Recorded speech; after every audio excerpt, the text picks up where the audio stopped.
মোদি প্রধানমন্ত্রী হওয়ার পরেই বললেন কি, আরে আমাদের ভারতে কি নাই, আমাদের ভারতে সেই সময় প্লাস্টিক সার্জারি ছিল। কীরকম প্লাস্টিক সার্জারি? গণেশের মাথা কেটে আবার লাগাই দিচ্ছে, প্লাস্টিক সার্জারি সেটা সম্ভব?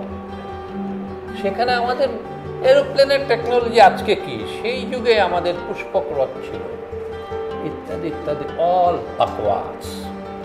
এই যে ধারাটা, ইতিহাস মানে হলো রাজবংশের ইতিহাস, সে ব্যাপারে রবীন্দ্রনাথের খুব চমৎকার মন্তব্য আছে। ভারতবর্ষের ইতিহাস প্রবন্ধ উনি লিখেছিলেন যে ভারতবর্ষের ইতিহাস বলিতে আমরা যাহা বুঝি এবং যাহা পড়ি এবং মুখস্থ করিয়া পরীক্ষা দিই, তাহা নিশীথ রাতে দুঃস্বপ্ন মাত্র। কোসাম্বী বই যখন বেরোলো, An Introduction to the Study of India, An Introduction to the Study of India 1957-এ যেটা বেরোলো, সেটা ভারতবর্ষের ইতিহাস চর্চা একটা, ইংরেজিতে এটাকে বলে যে প্যারাডাইম শিফট।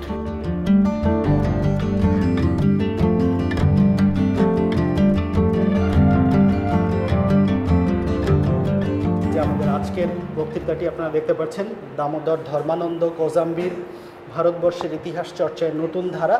এই বক্তৃতাটি থেকে আমরা আশা করছি যে মূলত কোজাম্বি খুবই বহুমাত্রিক জ্যোতির্ময়ী একজন পণ্ডিত, তার জীবন এবং কাজ সম্পর্কে আমরা একটি প্রাথমিক ধারণা পাবো। তো আমরা খুবই সৌভাগ্যবান যে আমাদের অনুরোধ উপেক্ষা করতে না পেরে খুব অল্প সময়ের প্রস্তুতিতে কোজাম্বির উপরে বক্তৃতা দিতে রাজি হয়েছেন আমাদের সময়কার একজন গুণী প্রাবন্ধিক এবং অনুবাদক চৌধুরী মুফাদ আহমেদ।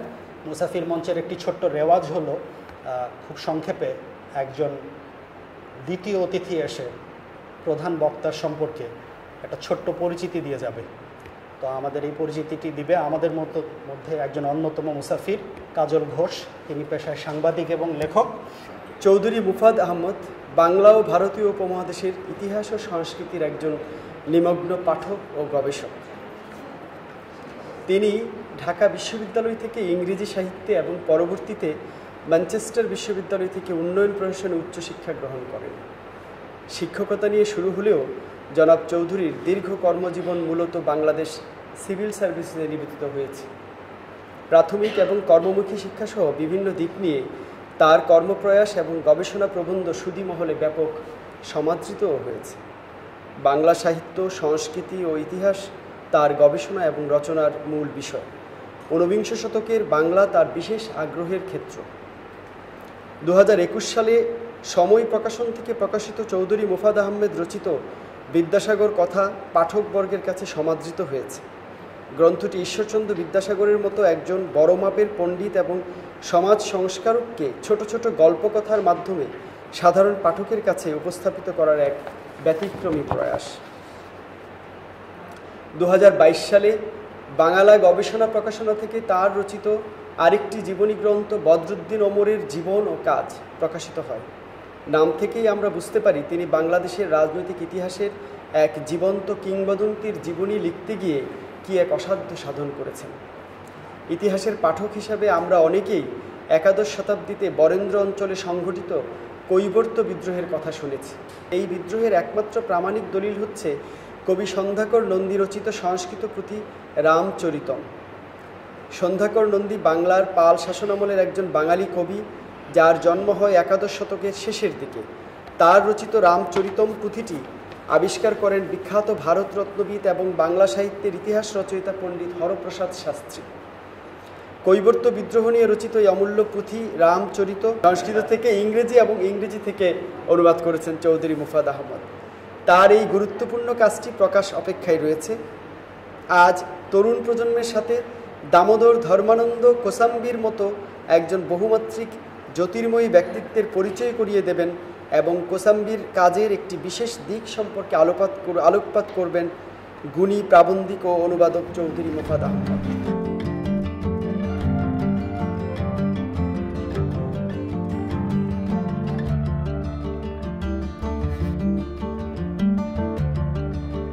এবং বর্তমান সময়ের প্রেক্ষাপটে কোসাম্বি আমি মনে করি আবার অনেক প্রাসঙ্গিক হয়ে উঠেছে।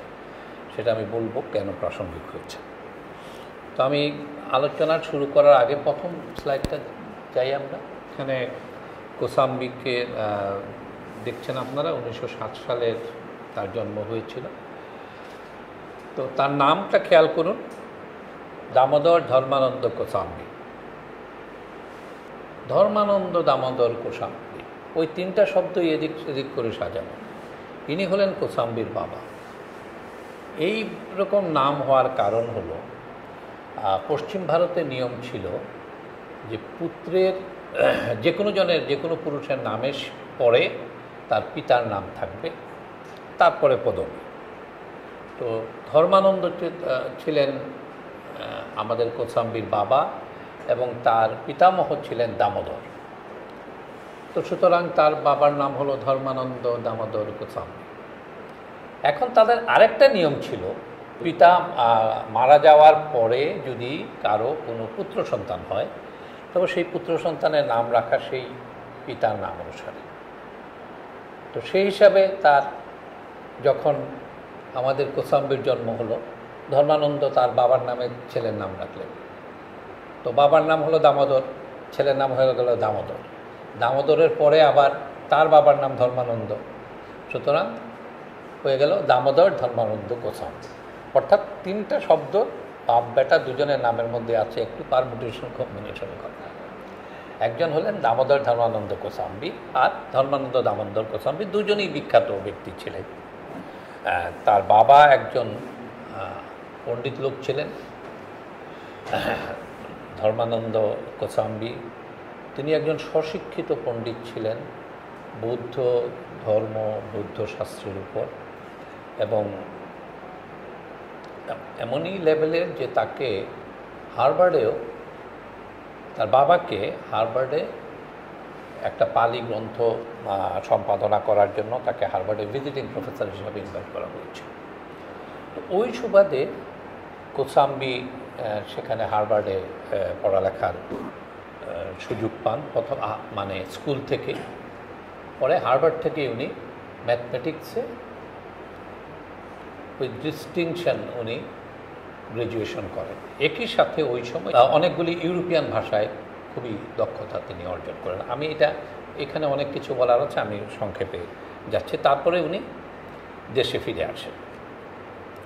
তো আমরা যার কথা বলছি, কোসাম্বী নিয়ে আমরা কেন আলোচনা করছি এখানে আজকে, যে কারণে আলোচনা করছি সেটা হলো কোসাম্বী হলেন এমন একজন লোক যার কোনো ইতিহাসের উপর কোনো প্রাতিষ্ঠানিক ডিগ্রি তার ছিল না, কিন্তু এবং ইতিহাস চর্চা তার পেশাও ছিল না। তিনি একজন গণিতবিদ ছিলেন, প্রথিতযশা গণিতবিদ ছিলেন, সেটাই তার পেশা ছিল। ইতিহাস পাশাপাশি উনি ইতিহাস নিয়ে লিখতেন। এমন একজন লোক যিনি ভারতের ইতিহাস চর্চায় নতুন ধারা প্রবর্তন করেছেন, যার কোনো ইতিহাসে কোনো ডিগ্রি নেই। তিনি এমন, আমার মনে হয় এরকম আছেন কিনা জানি না, একজন ব্যক্তি যাকে ম্যাথমেটিক্সের উপর বক্তৃতা দেওয়ার জন্য ইউরোপ আমেরিকার ইউনিভার্সিটিগুলিকে ইনভাইট করা হচ্ছে, আবার একই সাথে তাকে প্রাচীন ভারতের ইতিহাসের উপর বক্তৃতা দেওয়ার জন্য ইউরোপে ইনভাইট করা হচ্ছে, সোভিয়েত ইউনিয়নে ইনভাইট করা হচ্ছে একই ব্যক্তিকে। তো সেটা একটা খুবই গুরুত্বপূর্ণ বিষয়। এবং তার সম্পর্কে রমিলা থাপা এই যুগের একজন খুবই বিখ্যাত ঐতিহাসিক, আপনারা জানেন। রমিলা থাপা তাকে বলেছিলেন, তার সম্পর্কে বলেছিলেন, তিনি একজন এ mentor for a generation of historian of India. একটা প্রজন্মের ঐতিহাসিকদের তিনি ছিলেন গুরুস্থানীয়। তো কোসাম্বী দেশে ফিরে আসার পরে বিভিন্ন জায়গায় পড়িয়েছেন। আর মেজাজ মর্জি কিন্তু খুব কড়া ছিল, তার সঙ্গে ডিল করা খুব কঠিন ছিল। এটা ইরফান হাবিবও লিখেছেন, তার সঙ্গে দেখা করতে গিয়ে রমিলা থাপারও বলেছেন যে তাকে ডিল করা খুব ডিফিকাল্ট, খুব দিয়ে করা খুব করানো। তার মেয়ের ও বাবার সম্পর্কে একটি কথা লিখেছেন। তো উনি বেনারস হিন্দু বিশ্ববিদ্যালয়ে পড়িয়েছেন, আলিগড় মুসলিম ইউনিভার্সিটিও পড়িয়েছেন, অন্যান্য কলেজ টলেজে পড়িয়েছেন, অনেক জায়গায় পড়িয়েছেন, চাকরি ছেড়েছেন। সকল ক্ষেত্রেই তার একটা খিটিমিটি অনেকের সঙ্গে লেগেছে। শেষে 1945-এ তিনি tata institute of fundamental research সেখানে কাজ করেছেন ম্যাথমেটিক্সের প্রফেসর হিসাবে। আরেকটা কাজে আমরা যাই, উনি ইতিহাসে কিভাবে আসলেন সেটা বোঝার জন্য। তার নিজের একটা পদ্ধতি ছিল যে কিছু শিখতে হলে সরাসরি বাস্তব নিজেই একটা বাস্তব সমস্যা নিয়ে কাজ করতেন। যেমন তিনি স্ট্যাটিস্টিক বা পরিসংখ্যান শেখার জন্য যে কাজটা করলেন, তিনি বললেন যে নিজেই একটা সমস্যা নিয়ে কাজ করা শুরু করলেন। সেই সমস্যাটা কি? উনি অনেকগুলি 5 মার্ক কয়েন, যেটাকে বলে ছাপাঙ্কিত মুদ্রা, সেগুলি ওজন করে তার কিছু বৈশিষ্ট্য, উনি বেশ কয়েক হাজার কয়েন এরকম কালেক্ট করেছেন বোধহয়, এরকম আমি দেখেছি, ওজন করে তার একটা বৈশিষ্ট্য তিনি নির্ধারণ করেন। এই 5 মার্ক কয়েনগুলো কী ছিল? এই কয়েনগুলি ইস্যু করা হতো অনেক সময় হয়তো কোনো ব্যবসায়ী গোষ্ঠী ইস্যু করত, এবং কয়েন বলে তখন সেটা রূপার কয়েন, তার মূল্য হলো সেই রূপার ওজনে যা দাম, সেই দামটাই হলো সেই কয়েন। এখন ওজনটা ঠিক আছে কিনা সেটা যাচাই করার একটা বিষয় আছে। এই জন্য বিভিন্ন অথরিটি, হয়তো বিভিন্ন রাজার পক্ষ থেকে এটা ওজন করে সেটার মতো একটা মোহর অঙ্কিত করা থাকত। আবার একই ইয়েতে একাধিক অথরিটির মোহর থাকত। তো কোসাম্বি ওজন করে প্রমাণ করলেন যে সকল কয়েন, যে সকল মুদ্রার বেশি প্রচলন ছিল, সেই সকল মুদ্রায় ওজন কম। অর্থাৎ যেগুলির মধ্যে বেশি পাঞ্চ আছে, দেখা গেল যে সেগুলির ওজন কম, কারণ এগুলি বেশি ব্যবহৃত হয়েছে। ব্যবহৃত হওয়ার কারণে এর প্রমাণ উনি দিয়েছেন কি কি ইত্যাদি ইত্যাদি। যাই, এটা হলো একটা স্ট্যাটিস্টিক্যাল প্রবলেম করছেন উনি কয়েনের উপর। তো এইটা করতে গিয়ে তিনি, এই জন্য তাকে বলা হয় যে যাকে নিউমিজমেটিক্স বলে যেটাকে, বা মুদ্রা বিজ্ঞান, যে মুদ্রা বিজ্ঞানকে উনি একটা গাণিতিক ভিত্তির উপর দাঁড় করিয়েছিলেন তার গণিতের জ্ঞান দিয়ে। এটাও তার একটা কিন্তু গুরুত্বপূর্ণ কাজ। এর উপর উনি মারা যাওয়ার পরে শুধু তার ওই মুদ্রা বিজ্ঞান বা নিউম্যাথমেটিক্সের উপর লেখা লেখাগুলো নিয়ে একটা বইও বেরিয়েছে। এখন এই মুদ্রাগুলি আবার কালানুক্রমিকভাবে ছাপাতে গিয়ে তার মনে একটা প্রশ্ন দেখা দিল যে এই ছাপগুলি কারা দিয়েছে, এই রাজাগুলি কারা, কোন সময়ে। এবং এটা করতে গিয়ে উনি দেখলেন যে তার সংস্কৃত ভালো করে জানতে হবে। উনি তখন সংস্কৃত শিখতে চাইলেন। সংস্কৃত শিখতে গিয়ে আবার ওই একটা প্র্যাকটিক্যাল প্রবলেম পেলেন। সেটা হলো 6ষ্ঠ শতাব্দীর ভর্তৃহরির নাম আপনারা অনেকে হয়তো শুনে থাকবেন। উনি একজন দার্শনিক ছিলেন, এবং তার বিখ্যাত কবিতা একটা বই ছিল যে শতক, 3টা বিষয়ের উপর 100টা করে ছোট ছোট নীতি গল্পের মতো। ওই শতভাগ শতক নামে বাংলা একটা বই আছে, হ্যাঁ, শতভাগ শতক, এরকম একটা। এই 3টা অর্থাৎ 300টা ছোট কবিতা, এগুলি নিয়ে উনি কাজ শুরু করলেন। এবং এই সকল আরও ডিটেলে আমি যাচ্ছি না। এই সকল কাজ করতে করতে গিয়ে উনি বললেন যে একটা পর্যায়ে আমি যেন ছাদ ফুঁড়ে ইন্ডোলজি বা ভারত বিদ্যার মধ্যে পড়ে গেলাম। তো ওইটা থেকে তার ইন্টারেস্টটা এখানে আসলো। এখন আমরা দেখি যে ভারতের ইতিহাস চর্চার ক্ষেত্রে তার গুরুত্বটা কোন জায়গায়। ভারতবর্ষের কিন্তু কোনো ধরনের প্রাচীন ভারতের কোনো ইতিহাস নেই। এক জায়গায় আমি পড়েছি যে হর্ষবর্ধন তার সমসাময়িক ইউরোপের রাজারা যারা ছিলেন তাদের চেয়ে অনেক বেশি শিক্ষিত ছিলেন, অনেক এনলাইটেন্ড ছিলেন, কিন্তু এরকম কেউও কোনো একটা ন্যারেটিভ তৈরি করার কোনো প্রয়োজন ফিল করে নাই। এদিকে ইউরোপে যেরকম আছে, চায়না ইজ ভেরি রিচ, চীনে খুবই চমৎকারভাবে এই ন্যারেটিভগুলি সেখানে চায়নায় আছে। আমাদের ভারতে এগুলি কিছুই পাবে না। এই যে এক জায়গায় বলেছেন, কোসাম্বি অন্য এক জায়গায় বলেছেন যে মুসলমানরা আসার আগে কোনো রাজার তারিখ নির্দিষ্ট করে বলার উপায় নেই। এই একটা গ্যাপ। তো প্রথম যেটা ভারতের ইতিহাস হিসাবে কম্পাইল করা হয় সেটা হলো 1817 সালে প্রকাশিত সেই বিখ্যাত জেমস মিলের history of British India. James Mill কিন্তু সেই বিখ্যাত জন স্টুয়ার্ট মিলের বাবা। তো হিস্ট্রি অফ ইন্ডিয়া, এটায় তিনি ভারতবর্ষকে বা ভারতের ইতিহাসকে তিনটা ভাগে ভাগ করেছিলেন, হিন্দু যুগ, মুসলিম যুগ আর ব্রিটিশ যুগ। শেষে যদিও এটা সমালোচিত হয়েছে, কিন্তু এই যুগ বিভাগটা এত প্রমিনেন্ট ছিল, দীর্ঘদিন যাবে এর উপর প্রভাব ছিল। রমিলা থাপার তার এক লেখায় বলেছেন যে, এক প্রসঙ্গের উপর লেখায় বলেছেন যে অনেকের মাথায় কিন্তু বাইরে না বললে অনেকের চিন্তার মধ্যে এখনও ওই তিনটা যুগ বিভাগ রয়ে গেছে, যদিও এটাকে পরবর্তীতে খুবই সমালোচনা করা হয়েছে। যেমন দেখবেন এখানে কোনো বৌদ্ধ যুগ বলে কোনো কিছু নাই, এবং ব্রিটিশ যুগ তাহলে খ্রিস্টান যুগ না কেন, এরকম প্রশ্ন উঠানো হয়েছে। তার পরবর্তী বই যেটা খুবই গুরুত্বপূর্ণ একটা, সেটা হলো 1914 সালে প্রকাশিত ভিনসেন্ট স্মিথের সেটা খুবই বিখ্যাত বই, early history of India. Early history of ইন্ডিয়ার বৈশিষ্ট্যটা ছিল উনি কিন্তু এই তিন ভাগে ভাগ করলেন না, উনি একটা কালানুক্রমিকভাবে বর্ণনা করেছেন ভারতের ইতিহাস। আর কীভাবে বর্ণনা করেছেন, যার বর্ণনাটা হলো সেই রাজবংশের উত্থান পতনটা ধরে, সেই নন্দবংশ থেকে শুরু করে নন্দ, মৌর্য, আলেকজান্ডারের আগমন, এগুলি সবই সেখানে অন্যান্য বংশগুলি আছে। এই যে ধারাটা, ইতিহাস মানে হলো রাজবংশের ইতিহাস। আমাদের এখানে মনে আছে মুখস্থ করা, বাবার হইল জ্বর সারিল ঔষধে, এগুলি মানুষ মুখস্থ করে রাখত, কিভাবে বাবর আকবর কে কার পুত্র, এগুলি মনে রাখার জন্য।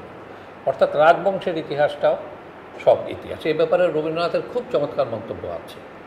ভারতবর্ষের ইতিহাস প্রবন্ধে উনি লিখেছিলেন যে ভারতবর্ষের ইতিহাস বলিতে আমরা যাহা বুঝি এবং যাহা পড়ি এবং মুখস্থ করিয়া পরীক্ষা দেই, তাহা নিশীথ রাতের দুঃস্বপ্ন মাত্র। কে কোথা হইতে আসিল, ভাইয়ে ভাইয়ে বাপে বাপ পিতায় পুত্রে মারামারি পড়িয়া গেল, কিন্তু এর মধ্যে জনগণ কোথায়? এই প্রশ্নটা রবীন্দ্রনাথ করেছেন। রবীন্দ্রনাথ এমনি মহৎ কবি না, এমনি মহৎ না। রবীন্দ্রনাথকে না পড়ে অনেকেই ইদানিং দেখা যায় রবীন্দ্রনাথ নিয়ে কথা বলতে চান, 2 পাতা রবীন্দ্রনাথ না পড়ে। রবীন্দ্রনাথের গুরুত্বটা নানা কারণেই খুবই মানে আমাদের মনে রাখা উচিত। যাই হোক, তো এইটা কিন্তু দীর্ঘদিন আমাদের ঐতিহাসিকদের মধ্যে এই বিষয়টা দীর্ঘদিন চলে এসছে, এই ট্রেন্ডটা, যে ইতিহাসটা হবে কালানুক্রমিক এবং রাজবংশের ইতিহাস। এবং আপনি আমাদের বিখ্যাত সেই স্যার যদুনাথ সরকার থেকে শুরু করে আমাদের ঢাকা ইউনিভার্সিটির ভিসি আর.সি. মজুমদার থেকে শুরু করে এরা সবাই কিন্তু ইতিহাসইভাবে লিখেছেন। কোসাম্বী বই যখন বেরোলো, An Introduction to the Study of India, An Introduction to the Study of India 1957-এ যেটা বেরোলো, সেটা ভারতবর্ষের ইতিহাস চর্চা একটা, ইংরেজিতে এটাকে বলে যে প্যারাডাইম শিফট। তো এই বিষয়টা একটা মজার ব্যাপারে বলি, উনি যখন টাটার সেই ইনস্টিটিউটে কাজ করতেন, সেটা তো মুম্বাইয়ে, তো মুম্বাইয়ের আবহাওয়া তার পছন্দ হতো না, তার বাড়ি তো পুনাতে, এটা বোধহয় প্রথমে বলিনি, পুনায় তার জন্মগ্রহণ করেছেন। তখন উনি পুনা থেকে মুম্বাইতে আসা যাওয়া করতেন, এবং তখন এখনও এটা আছে, একটা বিখ্যাত ছিল সেই সময় ডেকান কুইন নামে একটা ট্রেন, কমিউটার ট্রেন, 3 ঘন্টার চেয়ে বেশি সময় বোধহয় লাগতো, 192 কিলোমিটার এখন দেখলাম আমি দূরত্ব। উনি একটা পিঠে ব্যাকপ্যাক, তার মধ্যে বই নিয়ে ওই ডেকান কুইনে উঠে বসতেন, এবং সেটা দিয়ে উনি ওই ডেকান কুইনে আসা যাওয়া করতেন। এই বাকি সময়টাই উনি পড়ালেখা করতেন, এবং এই জন্য উনি প্রতিদিন ফার্স্ট ক্লাসে ট্রাভেল করতেন।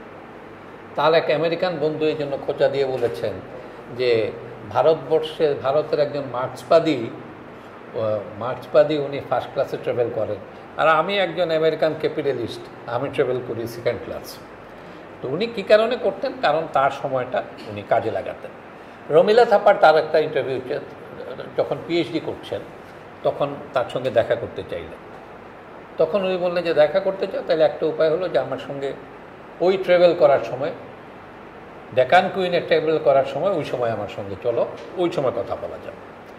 এবং উনি যখন ইন্ট্রোডাকশন বইটা লিখে নেন, introduction to the study of Indian history, ওটার মধ্যে ঠিকানা দেয়া থাকে না, যে নিচে ঠিকানা দেওয়া ছিল ডেকান কুইন, অর্থাৎ তার অনেক লেখাই উনি সেই ট্রেনে বসেই উনি সেটা হয়তো লিখেছেন। এখন হলো কেন এটা একটা ইপক মেকিং একটা বই, বা কোসাম্বি কেন বিখ্যাত হলো? প্রথম হলো কোসাম্বি ওই যে ভারতের কালানুক্রমিক ইতিহাস, এটাকে উনি গুরুত্ব দিতে চাইলেন না। প্রথম বললেন যে এটা প্রাচীন ভারতের ক্ষেত্রে উনি বললেন যে আমাদের কোনো ওগুলি খুব অবস্কিওর, তারিখ সাল আমরা যেটা জানি খুবই অবস্কিওর হবে, এটা মনে রাখার, এটা খুব মিনিংফুল কিছু করার মতো তারিখ সাল আমরা জানি না। ওই যে আগে আমি যেটা বললাম সেইটা করলে উনি বললেন যে সবচেয়ে ইতিহাস হলো একটা সমাজ ধারাবাহিকভাবে সমাজে তার যে উৎপাদন সম্পর্ক যেটা, সেটার পরিবর্তন কিভাবে হয়েছে, তার ইতিহাসটাই হলো প্রকৃত ইতিহাস। এটা হলো তার অ্যাপ্রোচ। অবশ্যই এটা মার্ক্সবাদ প্রভাবিত, সেটা আমি পরে ডিসকাস করছি। এটার একটা সময়ানুক্রমিক বয়ান হলো ইতিহাস। ওই কে রাজা ছিল, কে ছিল তা নিয়ে যায়। এবং তার কাছে যে একটা রাজবংশের বয়ানের চেয়ে তার কাছে বেশি গুরুত্ব ছিল মানুষের জীবনযাত্রা, মানুষের জীবনধারণের উপকরণ কী ছিল, উৎপাদন পদ্ধতি কী ছিল, তাদের বিশ্বাস, সংস্কার এমনকি কুসংস্কার জোর দিয়ে বলেছেন। এগুলির মধ্যে প্রতিফলিত হতো অনেক ইতিহাসের উপাদান সেখান থেকে পাওয়া যেত। এবং সেটা কিভাবে একটা সমাজ থেকে, সেই পশুচারণ সমাজ, একটা এর আগের সমাজ ছিল যেমন সংগ্রাহক, শিকার এবং সংগ্রাহক, এরকম থেকে পশুচারণ সমাজ, তারপরে কৃষিভিত্তিক সমাজে কিভাবে উত্তরণ হলো, এর ইমপ্লিকেশনগুলো কি, সেগুলির উপরই তার মূল গুরুত্বটা উনি দিতে চেয়েছেন। এবং ইন্ট্রোডাকশানে কোসাম্বি যে কথাগুলি বলেছেন আমি বলি যে এই যে একটা উৎপাদন সম্পর্ক যেটা তার যে সমাজের যে অর্থনৈতিক ভিত্তিটা তৈরি করে এবং সেটার প্রভাব সুপারস্ট্রাকচারের উপর বা উপরিকাঠামোর উপর কী পড়ে, সেটাকে উনি ইমেন্স গুরুত্ব দিয়েছেন। এবং একটা কথা কোট করেছেন, ইরফান হাবিব কোট করে বলেছেন যে এখানে যে অনাদিকাল থেকে গ্রামগুলোর অস্তিত্ব ছিল না। কোসাম্বির কথা, গ্রাম সেই আগে থেকে গ্রাম ছিল না।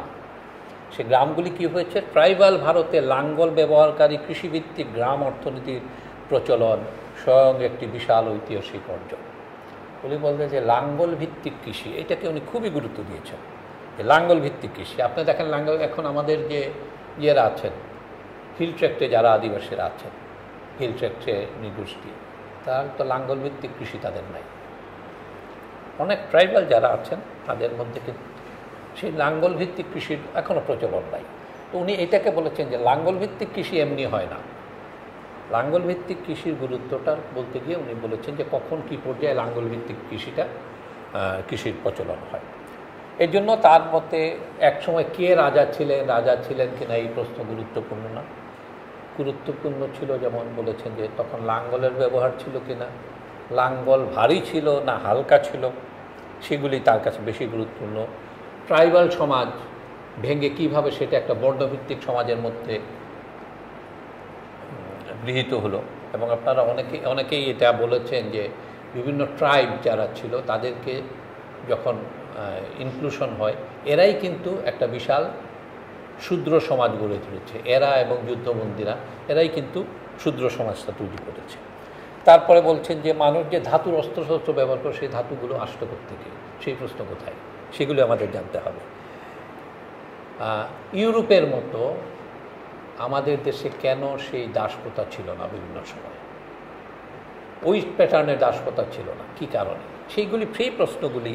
এবং বলেছেন যে অনেক মধ্যপ্রস্তর যুগের অনেক আচার এখন পর্যন্ত কেন ভারতে পালিত হয়, কেন অনেক প্রস্তর যুগের দেবতা এখনও পূজিত হচ্ছে। এই সকল প্রশ্ন হলো একজন ঐতিহাসিকের জন্য বের করা, কে রাজা ছিল আর রাজার হইল কি, আবার বাবার হইল আবার জ্বরের চেয়ে অনেক বেশি গুরুত্বপূর্ণ। কোসাম্বির আলোচনায় যে জিনিসটা আলোচনা অবশ্যই করতে হবে সেটা হলো তার উপর মার্ক্সবাদের প্রভাব। উনি ব্যাপকভাবে মার্ক্সবাদ দ্বারা প্রভাবিত হয়েছিলেন। তবে একটা কথা মনে রাখতে হবে, অনেক মার্ক্সবাদীর মধ্যে এই প্রবণতা আছে। আমি যে কোনো কারণে সেই শৈশব থেকে অনেক আমাদের দেশে মার্ক্সবাদীদের সঙ্গে আমার ওঠা বসা,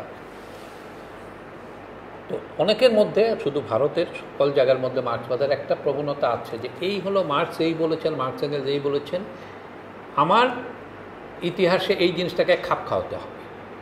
এরকম একটা কাজ করে একটা বই লিখেছিলেন ডাঙ্গে, শ্রীপাদ অমৃতা ডাঙ্গে, একজন খুব বড় কমিউনিস্ট প্রথম যুগের। কোসাম্বি তাকে খুবই ধুয়ে দিয়েছেন, এটা পরে বলছি আমরা।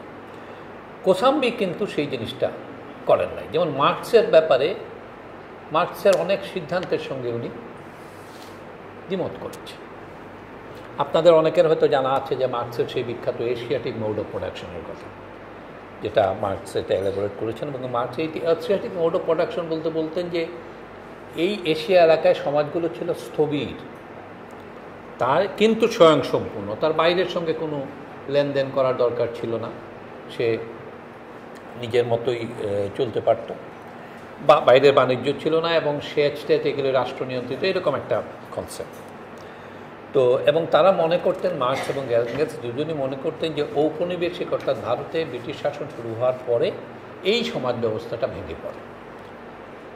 কোসাম্বি বলেন যে না, এটা ঠিক না। কোসাম্বি প্রশ্ন করেন, তবে লবণ পেত কোথায় সবাই? তার মেটাল তো সব জায়গায় নাই, ধাতু পেত কোথায়? তাকে অবশ্যই তার ট্রেড করতে হতো, সে পণ্য বিনিময় করতে হতো। সুতরাং সমাজে এইরকম এত স্থবিরতা কোনোভাবেই ছিল না, তারপর করতে হবে। আবার মার্কস আরেক জায়গায় বলেছেন যে ভারতের কোনো জানা ইতিহাস নাই, ইতিহাস বলতে যেটা আছে তার বিভিন্ন ইনভেডার্স, যারা বহিরাগত, তাদের রাজবংশের ইতিহাস। কোসাম্বি বলেছেন এটা ঠিক না, বলেছেন মৌর্য সাম্রাজ্য, গুপ্ত সাম্রাজ্য এবং দক্ষিণে সাতবাহন সাম্রাজ্য, বলেন যে এদের মধ্যে তো কোনো বহিরাগত কিছু নাই, এরা তো এখান থেকে তৈরি হয়েছে। অর্থাৎ এমনিতে আমাদের মার্কসবাদীদের মধ্যে প্রবণতা হলো মার্কস আলাইহিসসালাম যা বলেছেন সেইটাই একদম ঠিক, এটা অক্ষরে অক্ষরে গ্রহণ করতে হবে। তো তার এই জিনিসটা, এবং দাসপ্রথার বিষয়ে উনি যে করেছেন যে আমাদের এখানে যে দাসপ্রথা আছে সেটা মোটেই দাসপ্রথার মতো, রোমান দাসপ্রথার মতো না। ওই যেরকম বড় দাসপ্রথা সেখানে তৈরি হয় নাই, এখানে বর্ণভিত্তিক সমাজ তৈরি হয়েছে, সেটা খুবই নির্মম ব্যবস্থা, কিন্তু সেটা দাসপ্রথার থেকে আলাদা একটা ব্যবস্থা।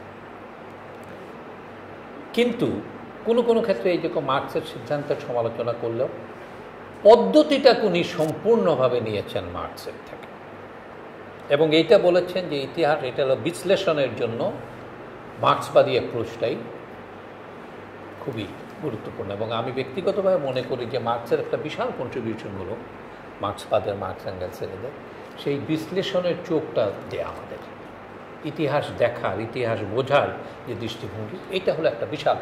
তার সিদ্ধান্ত সব ঠিক না হতে পারে, নতুন নতুন ফাইন্ডিংসে নতুন সিদ্ধান্ত হতে পারে, কিন্তু এই অ্যাপ্রোচটা খুবই গুরুত্বপূর্ণ। পরের স্লাইডটা দেখি। হ্যাঁ, সিন্ধু সভ্যতা, আমরা জানি সিন্ধু সভ্যতা সম্পর্কে সেটা আমাদের এই ইয়েতে সবচেয়ে প্রাচীন সভ্যতা। তো এর উপর অনেক মন্তব্য কোসাম্বির আছে।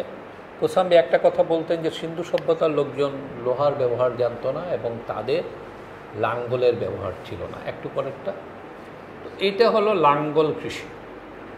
কোসাম্বির একটা বড় থিওরি ছিল যে লাঙ্গলের ব্যবহার ওরা জানতো না, তখন কৃষি লিমিটেড ছিল, সীমিত ছিল, নীলনদের যে মানে উপত্যকায় সেখানে শুধু, এবং তার মধ্যে সীমিত ছিল, এর বাইরে কৃষি সম্প্রসারিত হয় নাই। কী কারণে সম্প্রসারিত হয় নাই? কারণ যেহেতু লোহা ছিল না, হাতল লাগানো কুঠার ছিল না। হাতল লাগানো লোহার কুঠার ছাড়া কি করা যায় না? জঙ্গল সাফ করা যায় না। জঙ্গল কাটার জন্য আপনাকে কুঠার লাগবে। যখন আপনার হাতে, আপনি পাথরের কুঠার দিয়ে জঙ্গল সাফ করতে পারবেন না। যখন এই কুঠারের ব্যবহার শুরু হলো, তখন এই জঙ্গল কেটে সাফ করে সেখানে ব্যাপকভাবে কৃষির প্রচলনটা হলো, এবং এই লাঙ্গলটাও সেই সময় এর মধ্যে চলে আসে। তো এই যে এরপরে উনি বলতেন যে তখন কৃষিটা হতো, এটাকে আমি জানি না নাম, এটা হ্যারো বলে, এটা গর্তের মতো হবে। ওই যে আমাদের যেটা জুম যেভাবে করে, জুমে একটা গর্তের মধ্যে সব যেগুলি দিয়ে দেয়, উনি বলতে চেয়েছেন তখন ওইটা হ্যারো টাইপের জিনিস ছিল, যেটাকে নরম মাটির মধ্যে গর্ত করে তাতে তারা কৃষিটা করতেন। এটা হলো হ্যারো প্লাউইং বলে এটাকে। আচ্ছা, এই লাঙ্গল ব্যবহারটাকে উনি সবসময়, আগে আমি বলেছি যে এই লাঙ্গলের ব্যবহারটা একটা সমাজের পরিবর্তনের ক্ষেত্রে কোসাম্বির দৃষ্টিতে সবচেয়ে বড় একটা দিয়েছিল। কোসাম্বির আরেকটা থিওরি হলো যে বিভিন্ন সমাজের মধ্যে যে একটা মিলন, একটা সমাজ ব্যবস্থার সঙ্গে আরেকটা সমাজ ব্যবস্থা কীভাবে একীভূত হচ্ছে, পশুচারী সমাজ ব্যবস্থা কীভাবে কৃষিভিত্তিক সমাজের মধ্যে আসছে, এবং যখন আসছে ট্রাইবালরা বর্ণ সমাজের ভিতর অন্তর্ভুক্ত হচ্ছে, তখন কি হচ্ছে? তারা কি একদিন রাত্রে হঠাৎ করে তারা কৃষিকাজ শুরু করে দিল, হঠাৎ এখানে চলে আসলো না?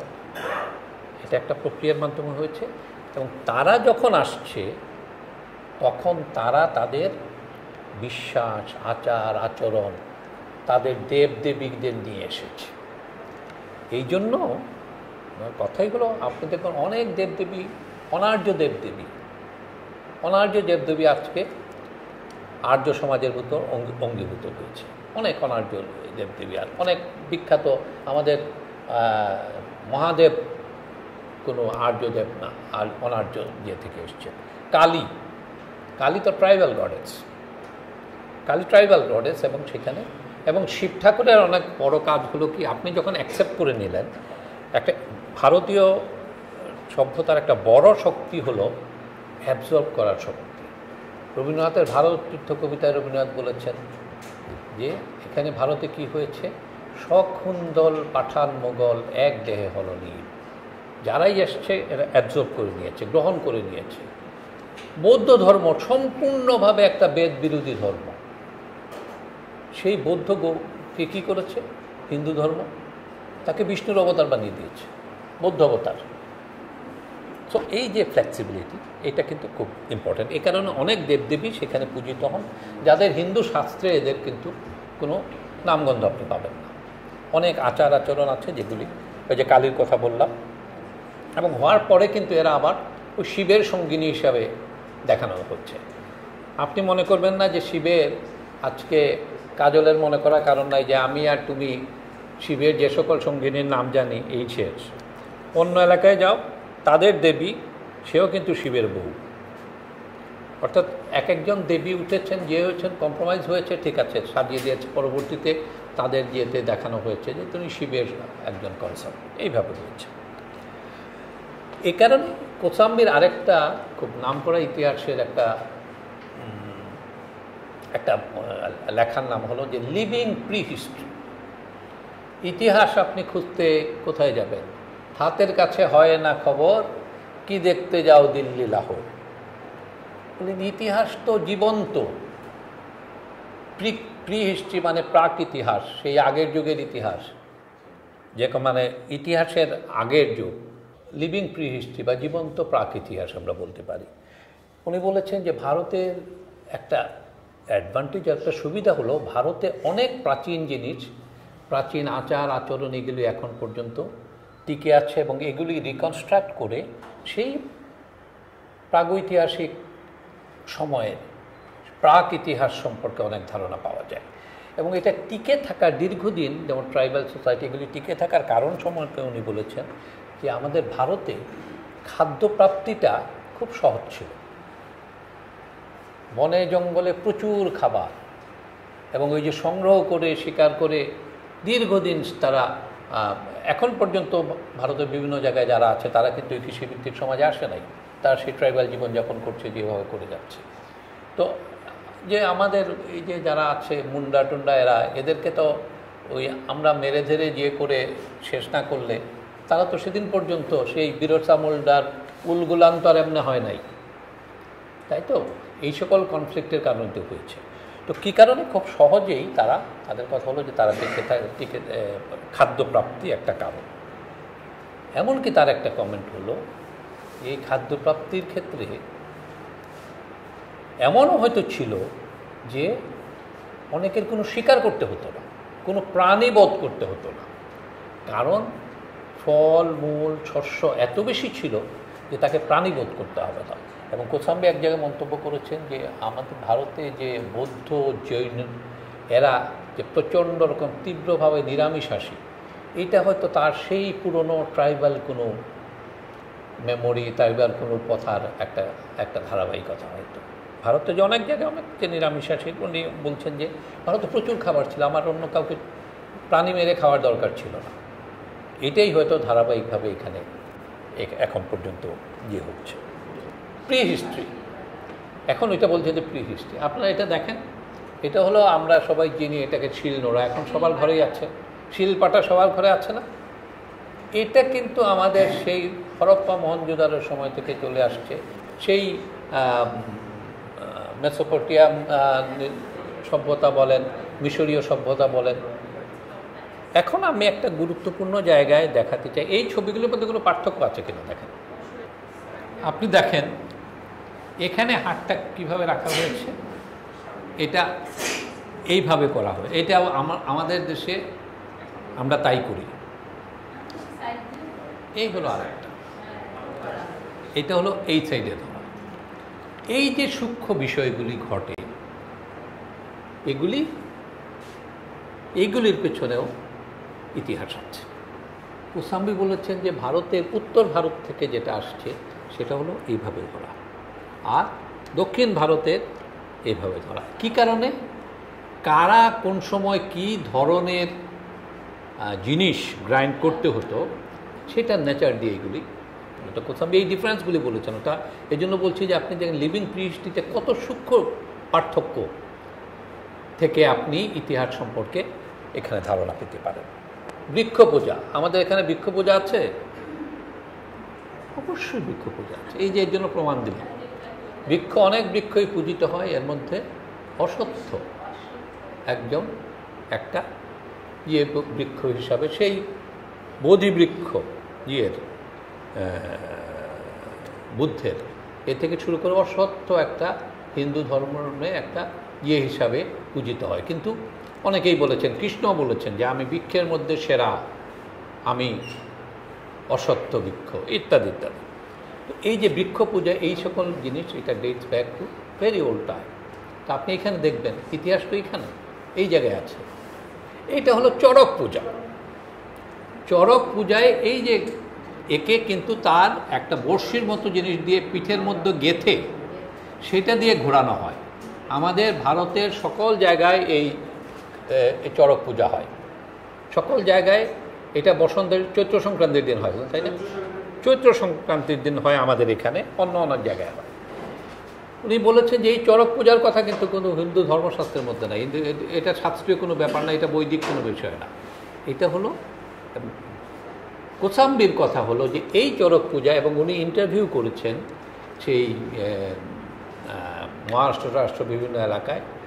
তখন ইন্টারভিউতে পুরনো লোকজন তাদের বলেছে যে আসলে এখন আর কি চড়ক পূজা হয়, in those good old days, আগের দিকে কি হইতো, এই চড়ক পূজায় তাকে কিন্তু দেবতার মতো বোধহয় করা হয়, একটা ট্রিট করা হয় এক সময়। আমি বাংলায় হয় কিনা জানি না, ওইখানে হতো বলে যে সব কিছু শেষ হওয়ার পরে তারপরে তাকে স্যাক্রিফাইস করা হতো। এটা ডিটেল ফিল্ড ওয়ার্ক থেকে কোসাম্বি এগুলি জেনেছেন যে আগের যুগের কথা। এই যে স্যাক্রিফাইস, উনি বলেছেন এটা কোত্থেকে আসছে, যে it is a compromise between two types of societies, পিতৃতান্ত্রিক সমাজের সঙ্গে মাতৃতান্ত্রিক সমাজের। যে মাতৃতান্ত্রিক সমাজের একটা বৈশিষ্ট্যের কথা শেষ দিকে আমি এই কথাটা বলবো। একটা বৈশিষ্ট্য হলো হাজব্যান্ড স্যাক্রিফাইস। প্রতি বৎসর আদিম একটা প্রথা ছিল টু স্যাক্রিফাইস দ্য হাজব্যান্ডস। হ্যাঁ, তো উনি এইটা দিয়ে বলেছেন যে এই যে প্রাচীন প্রথাগুলি এখানের মধ্যে, এতে থেকে আপনি যদি এমনি দেখেন একটা জিনিস দেখবেন যে কিছুই না, এটা ঘোরাচ্ছে। আমরা ছোটোবেলায় আমি অবশ্য দেখি নাই, আমি তা শুনেছি আমাদের সিলেট শহরে হইতো এটা। কিন্তু এর মধ্যে আপনি দেখবেন ইতিহাস, আপনি যদি চান লিভিং প্রি হিস্ট্রি এখানের মধ্যে আছে। বলির ব্যাপারটা হিন্দু ধর্ম অনেক জায়গায় আছে না, সেই পাথরের মধ্যে লাল রং লেপে দেয়া, এটা একটা ভেরি কমন ইয়ে। এটা সবাই দেখেছেন, এটা যে লাল রং লেপে দেওয়াটা, সিঁদুর লেপে দেওয়াটার একটা দিয়ে। তো কোসাম্বি বলেছেন এইগুলি নেমে আসছে, সেই সিঁদুরটা হলো সেই যে বলির রক্ত, সেই যে স্যাক্রিফাইসাল পবিত্র রক্ত, এখন তো বলি হচ্ছে না, সেটা ধীরে লাল রঙের মধ্যে সেই জিনিসটা নেমে আসছে। ফার্টিলিটি রাইটস বা উর্বরতা সংক্রান্ত একটা আচার আচরণ। উর্বরতা খুবই খুবই জরুরি একটা বিষয়। কৃষিভিত্তিক সমাজে কি চাইবে? একটা কৃষিভিত্তিক সমাজ সবসময় একজন কৃষক কি চায়? তার জমির উর্বরতাটা সে চায়। এবং উর্বরতার সঙ্গে সবসময় কাকে দেয়া হয়? উর্বরতার কে পূজিত হন উর্বরতার জন্য? কারা পূজিত হন? সকল সভ্যতায় উর্বরতার জন্য পূজিত হন নারী দেবী। সকল সভ্যতায় উর্বরতার দেবী নারী, কারণ নারী উর্বরতার প্রতীক। কারণ নারী শি ক্যান প্রডিউস। এই যে উর্বরতার কথা অনেকগুলি বলেছেন অনেক জায়গায়, যে এই ফার্টিলিটি রাইটগুলি, পরে জানতো ফার্টিলিটি রাইট অনেক জায়গায় চলে আসছে। এবং কোসাম্বি এখানে বলতে চেয়েছেন যে এখন যে হোলি খেলা হয় সেটাও একটা ওল্ড ফার্টিলিটি রাইট থেকে এসছে, একটা উর্বরতা সংক্রান্ত একটা উর্বরতার উৎসব থেকে হোলি খেলা। আমরা এখানে হোলি খেলা দেখলাম, খুব সুন্দর। কি অমিতাভ বচ্চনের সেই বিখ্যাত গান রঙ বরসে। তো এর পেছনে যে সেই আদিম ফার্টিলিটি রাইট এগুলি ইয়েতে আছে। আরেকটা পরে যান, এগুলো কি? এগুলিকে হলো মাইক্রোলিথ, ছোট ছোট পাথরের অস্ত্র। এটা বর্ষার ফলক হতে পারে, ছুরির মতো ব্যবহারযোগ্য জিনিসপত্র হতে পারে। কোসাম্বির আরেকটা অভ্যাস ছিল, অন্যরা তার সম্পর্কে লিখেছেন, যে তিনি কোনো জায়গায় গেলে, হয়তো কোনো একটা রিলিজিয়াস সাইট বা যেটি, এর আশেপাশে উনি একটু হালকা খোঁড়াখুড়ি করতেন। তার হাতে যে স্টিক থাকতো একটা, তার আগার অংশ ওই খোঁড়াখুড়ির উপযোগী ছিল, ওটা দিয়ে চলতেন এবং খোঁড়াখুড়ি করতেন। এবং অনেক ওই মাইক্রোলিথ উনি কালেক্ট করতেন, পাথর থেকে কেটে ছোট ছোট দিয়ে। সেই প্রস্তর যুগে মানুষ এটা ব্যবহার করত, ছুরি হিসাবে ব্যবহার করত, বর্ষার ফলক হিসেবে ব্যবহার করত। এখন কি এগুলির ব্যবহার আছে? নেক্সট, এই সমাজের নাম হলো ধাঙ্গর সমাজ। আমার মনে হয় আমাদের ধাঙ্গরটা বোধহয় ওইখান থেকে এসছে। এটা হলো মহারাষ্ট্রের ধাঙ্গর গোষ্ঠী। এখানে তো এরা খুবই যে কাজ আমরা করাই তাদেরকে দিয়ে, কিন্তু এই ধাঙ্গর গোষ্ঠীটা হলো একটা পশুচারী সমাজ। তারা অনেক পশু নিয়ে ঘুরে বেড়ায়। তো এই পশুপালক ধাঙ্গর সমাজের তারা যে বিভিন্ন জায়গায় যায়, যে করে, তাদের মধ্যে প্রচুর প্রচলন উনি খুঁজে পেয়েছেন সেই মাইক্রোলিথ। কী কারণে তারা ব্যবহার করে? তারা যে ওই কিছু পুরুষ মেষকে নপুংসক করার জন্য তারা কিন্তু ব্যবহার করে সেই মাইক্রোলিথ পাথরের দিয়ে। কী কারণে করে? কারণ বর্তমান ছুরি টুরি এগুলিতে যে ইনফেকশনের সম্ভাবনা অনেক বেশি। ওইটা তারা যে করে তারপর ওইটাকে সিদ্ধ করে ফেলে দেয়। ওইটা যে মাইক্রোলিথটা, এবং হয়তো পাঠা জিয়ের কাছ থেকে যে টেস্টিসগুলি বের করে নিয়ে আসে, ওইগুলি একসাথে সিদ্ধ করে ছুঁড়ে ফেলে দেয়। এই দিস ইজ দ্য রাইট। তার মানে আপনি দেখেন সেই প্রাগৈতিহাসিক microlith still in use. This is living prehistory. এই সকল জায়গার উপর দৃষ্টি আকর্ষণ প্রথম যিনি করেন তিনি কোসাম্বি।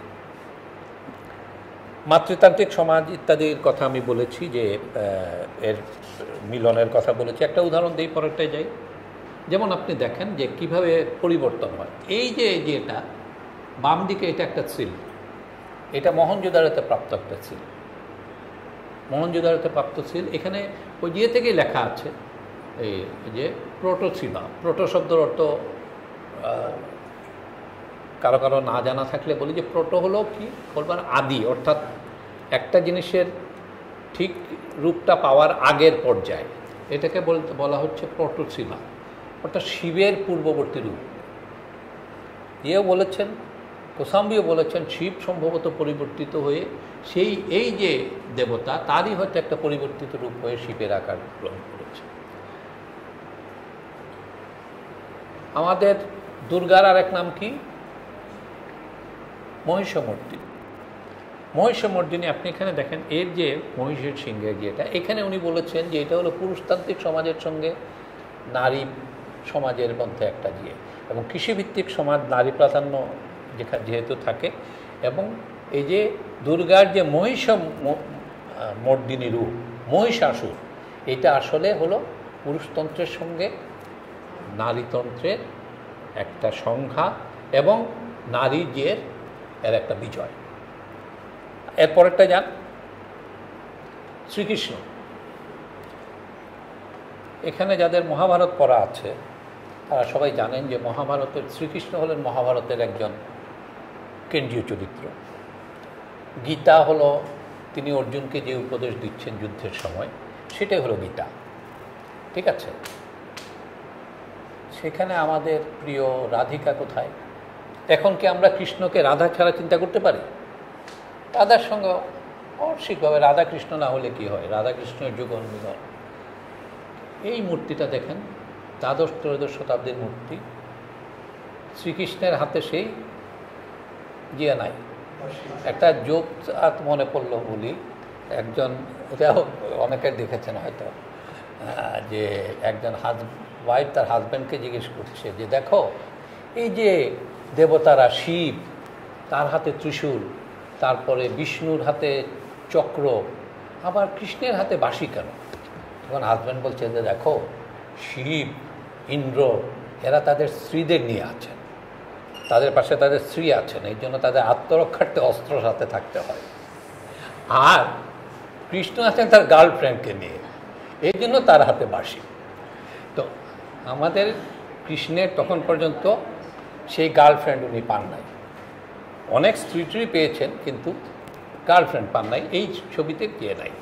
এখানে রাধাকৃষ্ণ চলে আসছে। তার একটা খুব চমৎকার হিস্টোরিক্যাল কৃষ্ণ নামে একটা চমৎকার ইয়ে আছে, যে কৃষ্ণের কীভাবে উৎপত্তি হলো। এটা আমি অনুবাদও করেছি, এটা নিয়ে একদিন আলোচনা করেছিলাম যে কৃষ্ণ কিভাবে আসলেন। কৃষ্ণের মিথটা নিয়ে উনি বলেছেন যে কৃষ্ণ অনেকগুলি মিথ, অনেকগুলি ধারার একটা মিশ্রণ, ওইটা বিস্তারিত যাচ্ছি না। যে এবং ওইখানে বলেছেন কিভাবে গ্রিক রাইটারদের লেখা থেকে কোট করে বলেছেন, যে গ্রিক রাইটাররা বলেছেন যে আমাদের এখানে বলছে যে এখন তাদের আগের দেবতা ডায়োনিসিস, সে এখন তাকে ঠেলে পাহাড়ে পাঠিয়ে দেওয়া হয়েছে। আর এখন হলো এখানে যে দেবতা সে হলো হারকিউলিস। আর ওইটার কাউন্টারপার্ট উনি বলেছেন সেটা হলো ইন্দ্র কীভাবে ইন্দ্রের দেবতার দাপট কীভাবে চলে গেল। ঋগ্বেদের প্রধান দেবতাকে, প্রধান দেবতা ইন্দ্র, সেখানে আমাদের কৃষ্ণের কোনো খবর নাই। পরে কৃষ্ণ কিভাবে আসছেন, যখন এই সমাজে চেঞ্জ হচ্ছে, পশুভিত্তিক সমাজের জায়গায় নতুন কৃষিভিত্তিক সমাজ এইগুলি আছে, এই ক্ষেত্রে উনি বলেছেন। যাই হোক, মাতৃতান্ত্রিক সমাজ উনি কেন, রাধা আসলেন কবে? রাধা আসলেন, কোসাম্বী তার লেখায় বলেছেন যে কৃষ্ণের কাহিনী বাংলায় পৌঁছানোর আগে পর্যন্ত রাধা কৃষ্ণের অঙ্গীভূত হন নাই, সুতরাং শ্রীরাধা কিন্তু আমাদের লোক। কোসাম্বীর আরেকটা জায়গায় বলেছে, পরেরটা জানতো, হ্যাঁ কোসাম্বী, ওইখানে কেউ আমাকে কারেক্ট করতে পারে, এখনও বোধহয় বিয়ের কি তুলসী গাছের সঙ্গে কৃষ্ণের বিয়ের ব্যাপারটা কি এখনও আছে এখানে, জানো নাকি? এটা প্রতি বৎসর নাকি কৃষ্ণের তুলসীর ওই যে বিয়ে হয়, এরকম একটা ঘটনা আছে, আমরা খুব বিয়েতে জানি না। উনি ওখানে বলেছেন যে এইখানে ফিরে আসে সেই আদিম হাজব্যান্ড স্যাক্রিফাইসের কথা। আগে নারী বিয়ের মধ্যে ছিল, সে তার একটা স্টেজে গিয়ে সে হাজব্যান্ড, আফটার 1 ইয়ার হাজব্যান্ড স্যাক্রিফাইস হতো, নতুন হাজব্যান্ড থাকতো, নতুন ইয়ে থাকতো। এখানে উনি বলেছেন যে এখন তুলসী গাছ, যে তুলসী গাছে হিন্দুরা তুলসী গাছের বেদি যেটা করেন, সেটা তার থিওরি অনুযায়ী এটা সেই অরিজিনাল বলির বা স্যাক্রিফাইসের যে বেদি সেটা থেকে এসেছে। দুইটা আমি চিত্র এখানে দিয়েছি, এটা হলো বলির বেদি, এটা হলো তুলসী গাছের বেদি। উনি আর সিমিলারিটিটা বলেছেন যে এটা হলো মাতৃতান্ত্রিক সমাজের সঙ্গে পিতৃতান্ত্রিক সমাজের ফিউশন হওয়ার একটা প্রসেস। এর আগে আমি একটু বলি যে তার অনেকগুলি বই ছিল, এর মধ্যে বিখ্যাত বইটা হলো যে introduction to the study of Indian history, যেটা নিয়ে আমরা আলাপ করলাম। তাছাড়া কিছু এসের বই তার জীবদ্দশা বেরিয়েছিল, এক্সাসপারেটিং এসেস। মিথ অ্যান্ড রিয়েলিটি নামে আরেকটা বই আছে, যেখানে তিনি মিথকে ব্যাখ্যা করেছেন। মিথ তো এমনি আমরা মিথ যখন পড়ি, আমরা একটা কাহিনী পড়ে ফেললাম, উর্বশী পুরুরবার কাহিনী গল্পের মতো আমরা পড়লাম, কিন্তু এটা যে কীভাবে তৈরি হলো, এক একটা চরিত্র কোত্থেকে আসলো, সেগুলো নিয়ে ভেঙে ভেঙে সেখানে দেখিয়েছেন। তারপরে the culture and civilization of ancient Indian historical outline, এটা একটা তার গুরুত্বপূর্ণ বই। এখন আমি শেষ আসছি যে এখন কেন কোসাম্বি প্রাসঙ্গিক। আপনারা দেখেন এখন একটা ট্রেন্ড কিন্তু চলেছে, যেমন ভারতের কথা বলি, ভারতের ইতিহাস নিয়ে যেহেতু আমরা ফোকাস করছি, আমাদের এখানে তো এই প্রাচীন ভারতের ইতিহাস নিয়ে কাজ করার মতো লোক তো খুবই এই ব্যাপারে আগ্রহ আছে এমন লোক তো আমি খুবই কম দেখি। আমাদের গিয়ে মারা যাওয়ার পরে এর এটা একটা বিশাল একটা শূন্যতা তৈরি হয়েছে মোমেন স্যার মারা যাওয়ার পর। এই জায়গায় তো কোনো, সুতরাং বাংলাদেশে এখানে খুব এটা নিয়ে কোনো চর্চা নাই, কোনো প্রশ্নও নাই, আমাদের জন্য এটা কোনো রেলিভেন্ট না, একেবারেই একটা মূর্খতার স্বর্গরাজ্যে আছি আমরা। ভারতে কি হচ্ছে এখন? আপনি যখন হলেন, নরেন্দ্র মোদী প্রধানমন্ত্রী হওয়ার পরেই বললেন কি, আরে আমাদের ভারতে কি নাই, আমাদের ভারতে সেই সময়ই প্লাস্টিক সার্জারি ছিল। কীরকম প্লাস্টিক সার্জারি? গণেশের মাথা কেটে আবার লাগাই দিচ্ছে, প্লাস্টিক সার্জারি সেটা সম্ভব? সেখানে আমাদের এরোপ্লেনের টেকনোলজি আজকে কি, সেই যুগে আমাদের পুষ্পক রথ ছিল, ইত্যাদি ইত্যাদি, অল বাকওয়াস। এইগুলি তারা বিভিন্নভাবে অবৈজ্ঞানিক যে প্রকাশ করেছেন, অবশ্য আমাদের বলার দরকার নেই, সেটা যত বলেছেন তার চেয়ে বেশি প্রতিবাদ সমস্ত ভারত জুড়ে ভারতের সকল পণ্ডিতরা এগুলির প্রতিবাদ করেছেন। এখন এই টেন্ডেন্সি হলো ইতিহাসকে টু রিরাইট দ্য হিস্ট্রি, নিজের মতো করে হিস্ট্রি। রমিলা থাপারের সর্বশেষ বইটা কিন্তু এগুলো নিয়ে, our history, their history, whose history, এর উপর এই বইটা। পুরো এই জিনিসগুলি উনি ডিসকাস করেছেন যে ইতিহাস নিজের মতো করে রচনা করবেন, আপনার মতো করে। তো এই যে টেন্ডেন্সি ইতিহাস করার, আমাদের দেশে তো এই তো অবস্থা আছে, কিন্তু প্রাচীন ভারতের না, আমাদের তো আরও পরের ক্ষেত্রে অনেক ক্ষেত্রে হয়েছে। তো এই সকল ক্ষেত্রে কিন্তু এদের চ্যালেঞ্জ করার জন্যই আমাদের কোসাম্বিকে দরকার। পুরাণের কথা কোসাম্বি বলেছেন, পুরাণের কথা অক্ষরে অক্ষরে লিখে দিচ্ছেন, এই যে পুরাণে এই কথা আছে, সুতরাং এটা পুরাণের কথা বলেছে। পুরাণ লিখেছে কে? পুরাণ লিখেছে ব্রাহ্মণরা, যাদের কোনো মানুষের সঙ্গে কোনো যোগাযোগ ছিল না। সাধারণ মানুষ কোন জায়গায় সে বসে ব্রাহ্মণের গেরা লিখেছে। এবং পুরাণের কাহিনী কিভাবে মানে প্রচলিত, যেমন একটা উদাহরণ দেয়, আপনি যখন গিয়েতে রামায়ণ এবং মহাভারত, সাধারণ একটা বিলিফ হলো যে রামায়ণের আগে রামায়ণ পরে মহাভারত। খুব স্বাভাবিক, কারণ আপনি মহাভারতের ভিতর রামায়ণের কাহিনী পাবেন, আমারও তাই মনে হয়েছিল। কিন্তু আসলে পণ্ডিতরা যেটা বলেন যে মহাভারত আগের, মহাভারত প্রাচীন রামায়ণের তুলনায়। মহাভারতের ভেতরে ঢুকলে আপনি রিলেশনশিপগুলি এক্সামিন করলে বুঝতে পারবেন। তো কিন্তু দেখেন, অর্থাৎ পরে লিখিত হয়েছে, আমরা এখন যে ফর্মে এই লেখাগুলি পাচ্ছি সেগুলি তো অনেক পরে কম্পাইল করা, সুতরাং তার মধ্যে নানা জিনিস ঢুকেছে। ওই যে বললাম যে নানা দেবদেবতা ঢুকেছে, যাদের কোনো নাই, এক্সরেপ করে নিয়েছে। তো এই কারণে আমরা মনে করি, এর একটা উদাহরণ আমি দিচ্ছি যে এই টেন্ডেন্সি যে আজকে আছে তা না, এমনকি এই টেন্ডেন্সি মার্কসিস্ট নামধারী লোকজনের মধ্যেও ছিল, যার কথা বলেছি যে এসে ডাঙ্গে। বাল গঙ্গাধর তিলকের নাম আপনারা শুনেছেন। বাল গঙ্গাধর তিলক কী করেছেন? তার একটা বইয়ের নাম ছিল the Arctic home of the Vedas. বেদের মেরু অঞ্চলে বেদের, উনি বলছেন বেদ লিখিত হয়েছে মেরু অঞ্চলে, দ্য আর্টিক এলাকায়, the Arctic home of the Vedas. এবং তাকে তারপরে উনি ব্যাখ্যা দিয়েছেন যে এখন জানা হয়েছে বোধহয় যে মেরু অঞ্চলে যদি বেদ লেখা হয় তাহলে ইন্ডিয়ায় কীভাবে বেদ হবে। তখন বলেছে ওই মেরু অঞ্চলটা তখন ছিল ভারতের বিহারে। এই হলো পণ্ডিতের এবং কোসাম্বি যে কারণে বলেছেন যে ডাঙ্গেকে বলেছেন যে আপনি এই বইয়ের উপর গুরুত্ব দিয়ে আপনার থিওরি দাঁড় করান। ডাঙ্গে ওই যে বললাম যে মার্কসের থিওরিগুলি উনি কাজে লাগাবেন। মার্কস বলেছেন সমাজের প্রথম ছিল আদিম সাম্যবাদী সমাজ, তারপরে দাস সমাজ, ঠিক আছে, তারপরে সামন্ত সমাজ। তো এটা দেখানোর জন্য ডাঙ্গে বললেন আদিম সামন্তবাদী সমাজ ছিল সেই ইয়ের সময়, সেই ঋষিদের যে সমাজ, এবং যজ্ঞ যেটা ছিল সেটাই হলো একটা উদাহরণ, তাদের উৎপাদন পদ্ধতি। যজ্ঞ, সেখানে আগুন জ্বেলে সেটা একটা পূজার পদ্ধতি, সেটাকে, অর্থাৎ আমার কথা হলো যে অনেক উল্টাপাল্টা কথা শুধু আপনি যদি পুরাণ ধরে যদি করেন, লেখিত যে করেন, এই জন্য তার একটা খুব ভালো লেখা, খুব নাম করা লেখা আছে, the combined theory of approach of Indology, সম্ভবত। যে ইন্ডিওলজিতে আপনি কম্বাইন্ড অ্যাপ্রোচটা কীভাবে নেবেন, আপনি পুরাণকে ব্যবহার করবেন, তার সঙ্গে আপনি প্রত্নতত্ত্বকে ব্যবহার করবেন, তার সঙ্গে প্রচলিত বিশ্বাস ইত্যাদিকে ব্যবহার করবেন, তারপরে আপনি তো আপনার সিদ্ধান্তে যাবেন। তো যাই হোক, এই কারণে আপনি যদি, এই কারণে কোসাম্বী আমরা মনে করি যে অনেক বেশি প্রাসঙ্গিক। কী কারণে প্রাসঙ্গিক? কোসাম্বী আপনাকে সেই দৃষ্টিভঙ্গিটা দিবে।